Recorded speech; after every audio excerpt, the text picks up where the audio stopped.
ভক্তি জীবের স্বাভাবিক যোগ্যতা, তার স্বরূপের যোগ্যতা ভক্তি। সকলের হৃদয়ে ভক্তি আছে,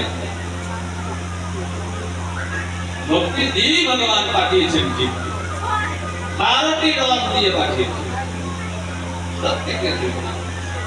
তার স্বরূপে তার এই ভক্তি উপলব্ধ। কিন্তু আমি যদি সেই ভক্তিকে চাপা দিয়ে রেখে বিষয় কার্যে মত্ত হই, তাহলে কি ভক্তি ফুটে উঠবে? সেই ভক্তিকে হৃদয়ে প্রকাশিত করতে গেলে নিত্য সিদ্ধ কৃষ্ণ ভক্তি, কৃষ্ণ ভক্তি নিত্য সিদ্ধ হয়ে আছে, আমার হৃদয়ে স্বাভাবিক আছে।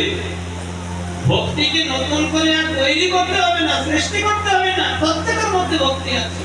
নিত্য সিদ্ধ কৃষ্ণ ভক্তি সাধ্য করুন নয়। সাধন, সাধ্য কাকে বলে না? সাধন করে যাকে পাওয়া যায় সেটা হলো সাধ্য। তাহলে সাধন করে আমি ভক্তি উৎপন্ন করব তা হবে না। ভক্তি আছে, নিত্য সিদ্ধ, আমার হৃদয়ে নিত্য ভক্তি আছে, কিন্তু চাপা পড়ে আছে। তাকে প্রকাশ করবো কি করে, উদয় করবো কি করে? না শ্রবণাদি শুদ্ধ চিত্তে করাই উদয়। সূর্য মরে যায়নি, মরে গেছে সূর্য? ওই সূর্য যে দেখতে পাচ্ছি না, সূর্য মরে গেছে? সূর্য অস্ত গেছে, অস্তমিত হয়েছে, মরে যায়নি।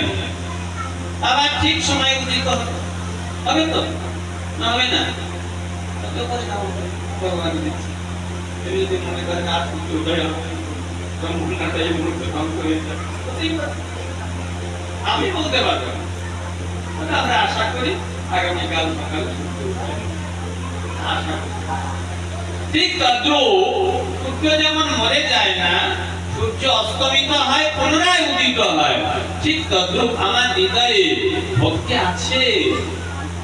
অনন্তকালের বিষয় ভোগের বাসনায় তাকে চাপা দিয়ে রেখেছি, চিত্ত অশুদ্ধ হয়ে গেছে। বিষয় ভোগের কচকচানিতে চিত্ত একেবারে মলিন হয়ে আছে।